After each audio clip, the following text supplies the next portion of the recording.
Our next sharer, the title will be Fostering Cultural Confidence Through Drama in Education, a Rural Innovation Approach with E-Culture.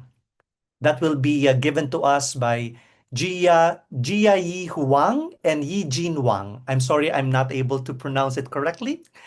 And the focus of this sharing is on the localized application of drama in education, or DIE, in rural China. So again, this is like a little contrast with the previous presentation, which I think the workshop shared by IDAC happens in a city setup, I guess, in Guangzhou. But the next sharing will focus on rural China with a particular emphasis on integrating Yi ethnic cultural elements. The program is designed as a one-week DIE workshop aiming to explore how indigenous culture and drama pedagogy can be combined to support educational equity and innovation in rural communities. Let's welcome Jiayi Wang and Yijin Wang. Thanks for introduction, everyone. Hi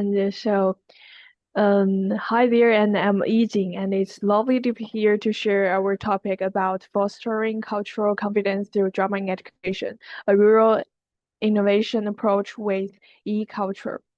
So first of all, I'd like to share the background of the project,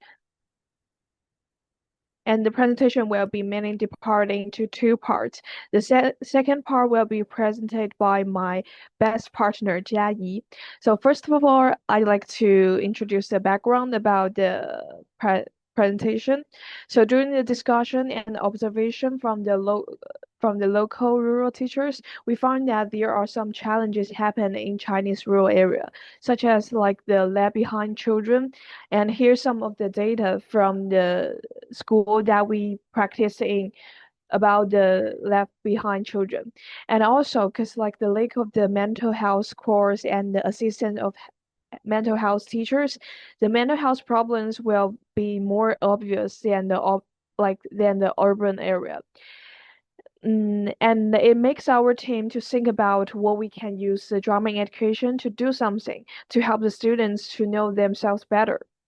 So different from like the urban area in China, the students in rural areas are more sensitive. But the good thing is that they are all more curious about the world and themselves, and especially about the environment they were around.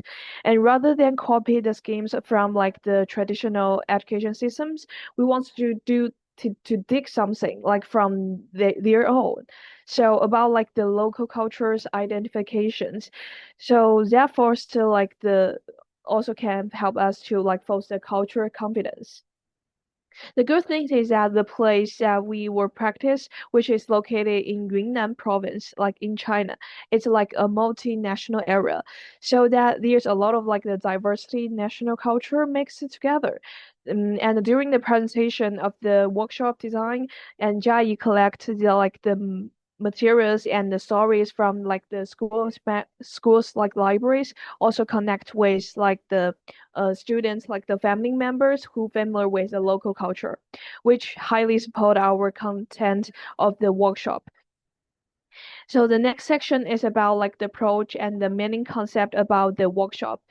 So we use like the culture content which from like such as like the e-language and the stories like from the culture, and we also use like a lot of like dramatic technique keys like the teacher in role and the role on the wall and form theater and improvisation during our practice.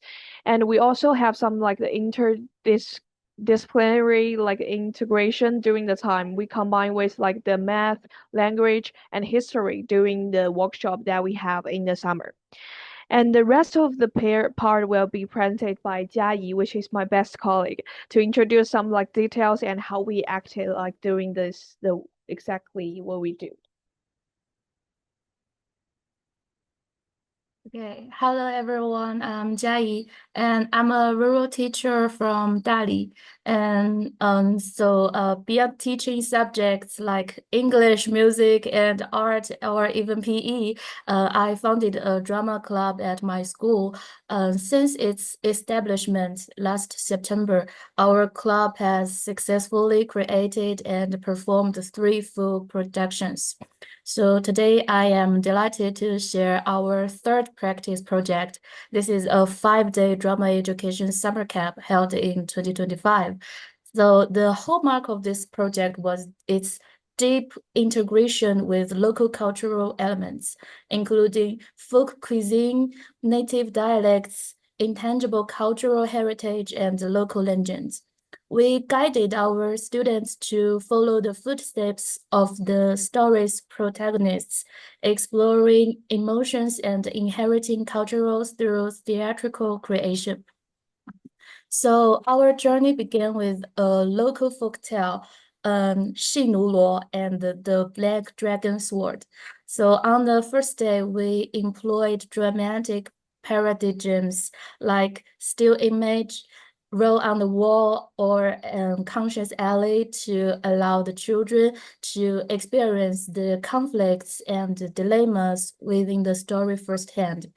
And we specifically guided them to ponder the difficult choice Shinulo faced between individual and community, sparkling their critical thinking. And on the morning of the second day, we introduced so this is a context, this is a text from this legend, Shinulo and the Black Dragon Sword. Okay. And on the morning of the second day, we introduced the Forum Theater. In the original story, Shinulo chooses revenge, but we asked the students, must this story end this way? And could there be a better outcome? So while the teachers performed the script, students were encouraged to shout stop at crucial moments, step onto the stage, embody a character, and alter the course of the narrative. So ultimately, the children collaboratively created a new ending that shifted from a cycle of vengeance towards harmonious coexistence, demonstrating remarkable empathy and wisdom. And in the afternoon, so we turned our focus to a local specialty food, meat rice noodles. This is called 饵丝 in Chinese. Composed of various ingredients, it symbolizes the fusion of multiple ethnic groups. And we divided students into groups to create the different components of 饵丝 using lightweight clay. And this activity not only honed their manual skills and imagination, but also incorporated mathematical calculation, allowing them to deeply appreciate the cultural significance behind the food. And there is a video for the market for meat rice noodles. We can see it.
So this is very interesting. And so next we introduced the legend of us. So behind this cuisine, there is a love story between Xinulo and the third princess. So on the third day, we delved into this legend. At the climax of the story, the wedding of Xinulo and the third princess, we introduced the exquisite traditional patterns of the ethnic groups, such as the sun and the moon pattern and the goat horn pattern. So we gave each student a blank mask and asked them to decorate it based on the role they envisioned for themselves at the wedding. For example, they may be a friend, a family member, or other character, or even a pet. So this process was filled with creativity. Each mask reflected the child's understanding of their role and their inner feelings. And the fourth day, we dedicated to rehearsal. With limited funds, all props and costumes were handmade by the students, whose creativity was outstanding. And they are blank. We can see the blank plastic banks became a bear's fur, and a broom turned into a skewer for candy hawthorn, and the cardboard was transformed into magnificent headdresses. And on the fifth day, the performance took place on an outdoor stage in a local town. Students created posters and distributed leaflets, bravely promoting their work to community residents. And during the performance, they used natural materials like fallen leaves and branches as prompts. What we witnessed was not just a play, but the blossoming of the children's confidence, courage, and team spirit. And after the summer camp, the children shared heartfelt feedback. And they said, "It was so much fun. I am tired but happy. I became more outgoing and confident. Experiencing different roles was fascinating." And there is one student who role play as Shinulo's second aunt, wrote in a letter, "Shinulo, please come back. You must take good care of yourself or we will worry. You are our hope." So these words showed us how drama in education serves as a bridge, allowing children to integrate their own emotions and experiences into their roles, achieving emotional release and growth. And of course, we face challenges as a volunteer teacher with a 2-year term. The sustainability of the project requires more professional and stable teaching staff. And limited funding restricts our stage possibilities and horizons. Furthermore, some parents and community members still view drama as merely fun games rather than a profound educational tool that fosters character development. So we eagerly hope for a greater understanding, professional support, and resource connections to help this drama flower bloom more enduringly and widely in this rural soil. So if you are interested in our project and willing to offer any form of collaboration or support, whether material or professional, we wholeheartedly welcome and appreciate it. So thank you for your kind attention. This is our story of using drama in education to light up children's childhood in Dali. Thank you. Thank you, Yijin and Jiayi. I mentioned before the start of the presentation that we have time, but I totally forgot to formally introduce the two speakers. So let me do it now for the benefit of our viewers of this online festival. So our first speaker, Yijin Wang, is a drama and education practitioner. She is a Master's in Education candidate at Trinity College of Dublin. She holds a BA in theater and drama from Sichuan University, and she's an experienced in community theater, forum theater, educational workshops, project coordination, and cross-cultural collaboration. The second speaker, Jiayi, is a BA in theater and film from Sichuan University. Um, She had exchange studies in theater arts at Taiwan University of the Arts. She's a rural volunteer teacher and drama educator, experienced in designing and facilitating children's theater workshops that integrate local cultural heritage, and committed to innovative, culturally grounded drama education practice. So, friends, that's the presentation, Fostering Cultural Confidence Through Drama in Education. So, your connection, Jiayi and Yijin, is from the Sichuan University, or I just want to know like some context of this collaboration that you have in this presentation, or are you residing in the same province or municipality? Yeah, actually, we were like the roommates in the Sichuan University. I see. I see. That's a good to hear. Okay, so I'm just curious about, the context of this collaboration. Maybe let me ask Wang to Sure. Ai and Yijin, because also now I'm also working supporting the teachers in the schools in the countryside, in the rural schools in Zhejiang, in Henan, in many provinces. And I'm really want, but you are based there, so you are working for a long time with the children with the local children. So I'm wondering I mean, it's a silly question, but what's the biggest difficulty you have so far you have met there? What do you think? What is the most difficult for you to work on drama education in the rural school with the children there? I think the biggest difficulty is the time to practice, because they're in rural area, the teacher in school didn't believe the don't believe the effects of drama education. They just regard it as a way to relax, help children to relax, but not a subject or a thing that is really important. So they take more they just more they more like giving such Chinese, math, English, or so on. So the teacher in schools support is the most difficulty I've faced with. And others, I think, unlike money or the place, then because drama education actually don't need so much money. So I think this is the most difficulty. Thank you. Thank you. Maybe Yeah, relating.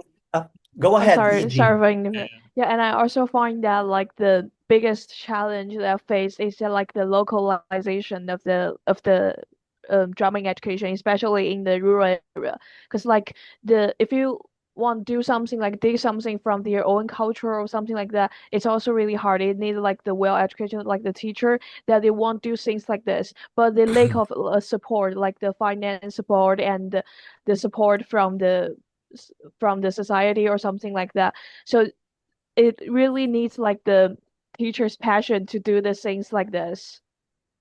Mhm. Yeah, I agree. Thank you, Jai and Eugene. I'd like to focus on a particular exercise. We're still in the process of making these workshops, like what was discussed with the previous Q&A with IDAC. So I'd like to focus on the forum theater as a method in your workshops. Um, forum theater is like, stop the scene and then I'll introduce what I want in the direction of the scene. So do you encounter any like difficulty in doing this approach with little kids? Like what is the age group of your participants, and do they easily plunge into the activity, or is there also a little, hesitant? They're also little hesitant to do it, or it doesn't matter if they're hesitant. Anyway, in the process they will still do it. So I'd like to hear your your experience on employing forum theater in your work? Yeah, thanks for the question. That's really a good question. So I'd like to introduce like the group of our like the students. It's like during we have like the three groups, like the three class. So each class has each different like the age group. So the first class would be like the 8 to 10, and the second would be like the 10 to 11, and the third it would be 11 to 12 or 30, some grade like some the age group like this. But like the for the form theater, because it's like based from like it's from the theater of the oppressed, used to be like with like the adult education or something like that. So we find that the first when we practice like the form theater like this, the students will be very confused about everything. Why like they just suddenly stop and we need to discuss about the things like that. So at the first it will be a very like a struggle when we apply the form theater at the end at the first. So then we just when they get used to like this kind of the stop and they can choose and like the change and replace and something like this, and Mhm. they finally to accept of this. But after like the practice, we have like the three teachers we discuss about the things like this. We find like the age group like for the young students like the age to like the 8 or something, or 7 to 8 years old students, they will still a little bit confused and to about to change or something like that, because they in their mind they might sort like the story is just the story itself. It cannot change a lot or something like that. They respect to the story, like the full story. But for the higher grade students, they were much easier to accept the concept that we like the form theater, the practice. Yeah. Mhm. Yeah. And I think that's all. And I don't know if Jai, you have some ideas we want to share with us. Uh, Yeah, because the forum theater is a little difficult for students to understand. So we teachers have discussed about the three key points to ask students, and our teacher will ask students, "Oh, so Shinula is gonna revenge. Do you have any ideas about this?" So if you want to change the storyline, so please stand out, and we will follow you. So when after I encourage them, they are bravely stand out and talk and yeah. Yeah, thank you. I asked that because I also use that in children's theater workshops that I conduct here in the Philippines, and it's a little challenge, and yeah, but it's still a good way of surfacing the thoughts and ideas of children in the scene that they are seeing. This question that I'll pose is for everyone, uh, for all the presenters, from the echoes of the five immortals and fostering cultural confidence through drama and education. Um, the idea of localization was mentioned in the second presenter, but again, I'll give this question to all of you. So this idea of localization, contextualization, indigenization as an approach to education in general, and in our field in drama education, do you think this is um okay, or are we just leveraging or still giving privilege to ideas not our own, and then we just owning it through localization, contextualization, indigenization? Or is there a need to grow something from our own? It's like from our own arts, culture, heritage, rather than calling it localization and indigenization. It's a bit tricky because in practice we use many things, but I'd like to hear your thoughts about this. Getting something and then applying it to my own, or maybe doing something from what I have as an educational approach and methods in doing drum in education, for instance. So anyone can share their thoughts. Actually, in my mind, I have been, after I came back from Greece and after I finished my Master of Drama Education, I came to the Chinese primary school to teach. And then I found I have to localize. Mhm. The first difficulty I have met is when I went into the classroom, I found there are 55 children in one class. This has never happened in Europe. Yes. So this is something I have to localize. So I talked to my professors. I asked her what to do. I can't teach 55 students in one class. Then she said, you have to split the class because you are not teaching acrobat. But then I went to the principal of the school. She refused. How can you divide the split the class one class? How what are the other half of people? Where did they go? So we have to adapt to the situation here the local situation. For example, also in city, the schools in the city and the schools in the rural area, they are very different. The children are different. So when we talk about the localization, of course, first we understand it is we adapt something from another place. For example, drama in education, this is something from the West, from UK or from Europe. But then we bring to Asia or bring to China, then we have to localize. But then also the other thing is when we talk about the localization, it's not only the concept or the method. This is something we see the children. They are different. So we have to localize for them. Even they are all, for example, even in our region, we are all in a city, but still the children in different schools, they are still very different.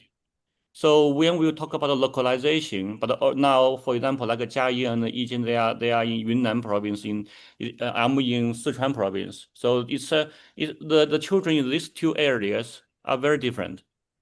So we have to localize. But so there are two levels of localization. One is localizing the method and the concept. The other are localizing based on the perspectives of the children.